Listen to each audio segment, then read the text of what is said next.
What's going on, everybody? Hope everybody's keeping well, staying at home, staying safe, do the right thing. So another day of quarantine and another Apple unboxing this week for me. Today I've got my hands on the 2020 iPhone SE. Now a lot of people have been waiting for this phone. One, because of the size, the 4.7 inch screen, and two, the price. So in the UK it's £419 for the 64GB edition, which I've got here. For another £50, double the storage to 128. And if I'm being honest, I probably should have gone for that one, I think, really. And I would always recommend that if you can spend that little bit extra, then get the higher storage. Because obviously this is not expandable in any way. It's typical Apple. What you get is what you're stuck with. So anyway, as I say, just pick this up today. So let's get into it.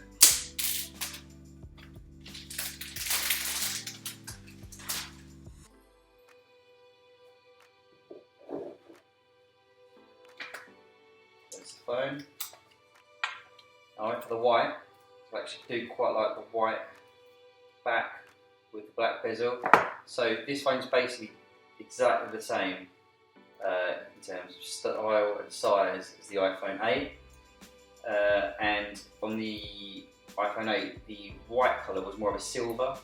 Plus you had the white bezels around the phone. But I do prefer having the black bezels around the phone. Mainly because it just makes, when you're viewing content, it makes it that little bit more immersive, having those black bezels. Now, one major thing you'll notice here, Touch ID. As I say, exactly the same chassis as the iPhone 8. Touch ID returns. The big difference here is the internals, really. So you've got the A13 Bionic chip, which is the same chip as the iPhone 11 and 11 Pro Max. You're getting an iPhone 8 with the internals of an iPhone 11. And what that means is mainly, obviously it's going to make the phone feel really smooth and fast, as you'd expect anyway from an iOS device. But really, probably one of the main features is the camera. So you get a lot of the camera features, particularly around Smart HDR and the bokeh effects that you get will be, or should be, a lot better compared to what it was on the old iPhone 8.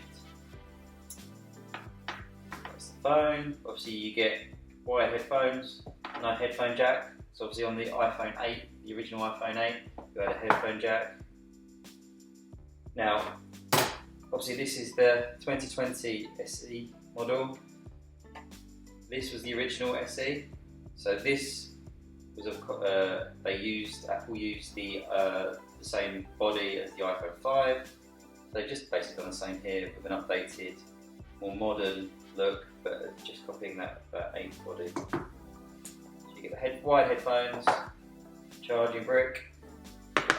One thing I just wanted to note as well is that on the packaging, it just says iPhone. Now there were many rumours in the build-up to this phone that it could be called the iPhone 9. The iPhone SE, which eventually was, or iPhone SE 2, or there were some rumours that this phone was just going to be called the iPhone. But, so when you look at the original iPhone SE, it did actually have SE branding on it. So I wonder whether this was meant to be called just the iPhone and they changed it at the last minute, or whether they just felt they didn't need to include that. I don't know. So I'm going to put my details into the phone and I'll give you some of my initial thoughts in a second. Okay guys, so entered my information into the phone. First impressions, it's an iPhone. You know, you can't go, I think whether you use an iPhone 11, an iPhone 8, an iPhone SE, it just works. And you know, I'm so used to swiping down from the top right now for the notification center.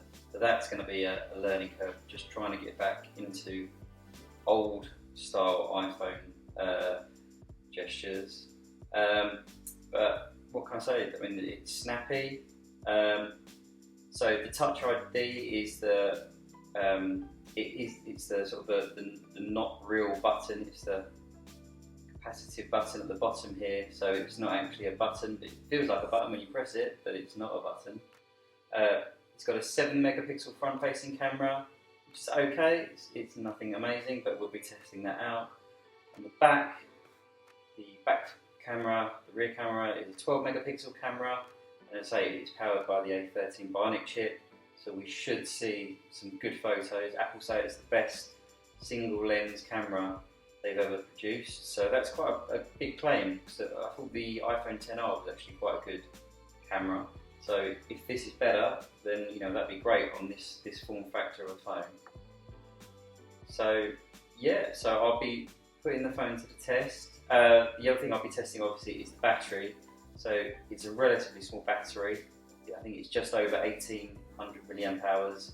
So it's a small battery in comparison to some of the phones that you get now that are sort of nearing 5000 milliamp hours. But as we always know, that the iOS is great for power saving, and all the apps and the whole phone is optimized with the iOS, so it usually results in decent battery life and power saving and efficiency. So I'll be testing that out as well. So yeah, if anybody's got any questions down in the comments, please ask. I'll be doing some more videos putting the phone through its paces, and I'll be using it as my daily device now for the next week or so. So thanks a lot guys for watching. If you've got any questions or comments, please leave them below. Grateful if you give me a thumbs up, and I'd be more grateful if you could subscribe so you can see my next videos that are coming up. Until next time, cheers.